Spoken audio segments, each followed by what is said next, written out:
The Seeds of Doom, the sixth and final serial of Doctor Who's 13th season, first broadcast in 6 parts from the 31st of January to the 6th of March 1976. I worried for quite a while that I was going to get this confused with the second Doctor story, The Seeds of Death, a story that involved the second Doctor trying to stop a plot by the Ice Warriors to terraform Earth, to kind of reduce its oxygen so it would be habitable for them but no one else. Thankfully, though, this story is different enough that it's not hard to tell them apart, as long as I remember that this one is Doom, not Death. The Seeds of Doom features the Fourth Doctor, played once again by Tom Baker, and his companion, Sarah Jane Smith, played by Elizabeth Sladen, as they are tasked with investigating essentially an SOS call from Antarctica.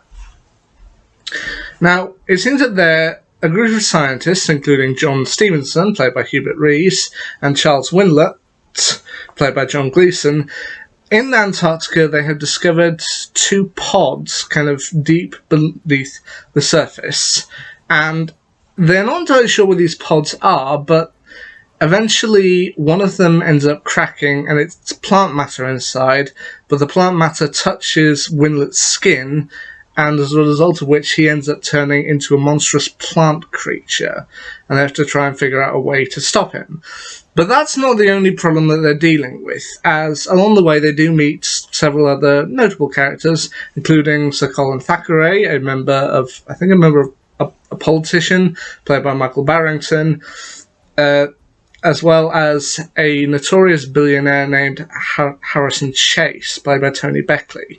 Now, Chase, he wants to get these pods because he's heard about them and he wants to add them to his collection of plants. Like, he has a very large plant collection and he feels that if he has these in his collection, then that will make his collection next step complete. Because they're so rare, he wants to be the sole owner of them. So he sends kind of 2 of his henchmen named Arnold Keeler, played by Mark Jones, and Scorby, played by John Challis. And I don't think it's unreasonable to say that Scorby and Chase, they're pretty much the highlight of the episode. Like, both of them, they're just having so much fun being bad, and even when Scorby turns to the good side, he is still he has that kind of Gaston quality to him. Like, he's just constantly on edge, but trying to be his best, and he is just a joy to behold. But, of course, things end up going wrong, as I said, Winlet gets exposed to them, he eventually gets killed, but Harrison Chase, he ends up trying at one point to expose Sarah Jane to the pod, get her to touch her best skin and turn her into a creature that they can experiment on, but it ends up instead touching Keeler's skin and transforming him into a plant monster.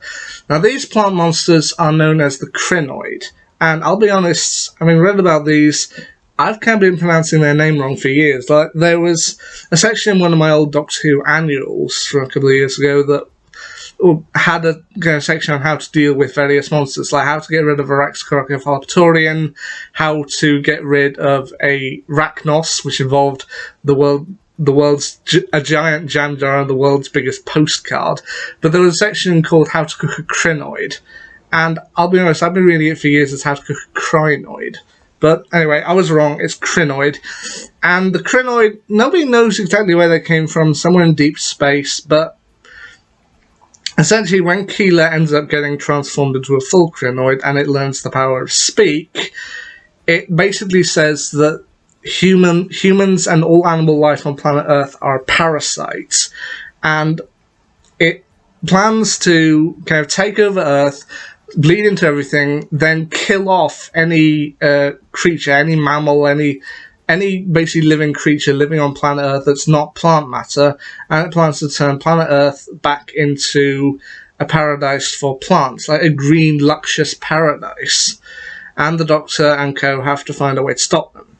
As I said, along the way they meet a load of notable characters, including, as I mentioned, Stevenson, Winlet, Thackeray, Chase, Keeler, and Scorby.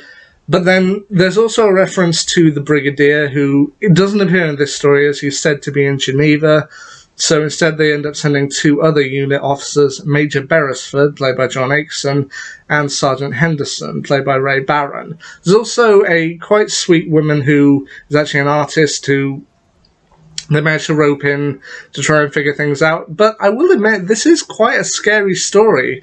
Like, even Chase, when he's a human, he ends up being quite terrifying in that he has anyone who he seems to get in his way, he plans to turn into fertilizer using a machine which we never actually see entirely what it does, but I have to assume that when he places human beings into it, it feeds them in, it grinds them up, and then uses them as fertilizer, which is quite monstrous to think about. Almost like a version of, oh god, I can't remember what it was now, but that film where they end up turning human beings into... no, I remember, Soylent. Just turning human beings into Soylent. Ugh. The only thing that I'll admit slightly bugged me about the story is Part 5's cliffhanger. Like, they've got one moment in Chase's house where Sarah Jane, Scorby, and the unit officers are trying to fight off plants, and it seemed at first as though that was going to be the kind of big cliffhanger, that they are going to be being attacked by plants in this room, and then the Doctor will come in and say that start of Part 6, but I'll admit, the Doctor and another unit officer end up coming in with some weed killer and fighting them off, and then the big cliffhanger is actually the crinoid outside. And I'll admit, I think I would have preferred a little bit more if the cliffhanger was them getting attacked by plants in the room, and then the part 6 was the Doctor coming in to save them. But anyway, that's just me. But anyway, that was the last serial of Season 13, and that is actually... I've now reviewed every single story of Season 13. Now, my ranking of it would go, I think, pretty standard. Now, down at the bottom two story, the 2 weakest stories of Season 13, I think, are... The Android Invasion and Planet of Evil. Now, which way those 2 go round, that's up to you. I personally would say Planet of Evil comes down the bottom and then the Android Invasion just above it. And the top 4, I think, are interchangeable depending on your personal opinion. For me, I think I'd put Terror of the Zygons at number 4. Then above that, I would probably say The Brain of Morbius. I'd probably put Pyramid... no, actually, I'd say Seeds of Doom, Brain of Morbius, and Pyramids of Mars. That would be my ranking. So my ranking would go Pyramids of Mars, Brain of Morbius, Seeds of Doom, Terror of the Zygons, The Android Invasion, Planet of Evil. That's the order that I would go for my ranking of Season 13. Now, what will be my next classic story I review? Well, once again, I've got an idea. Well, we'll see if I end up carrying it out. Anyway, until next time, see ya.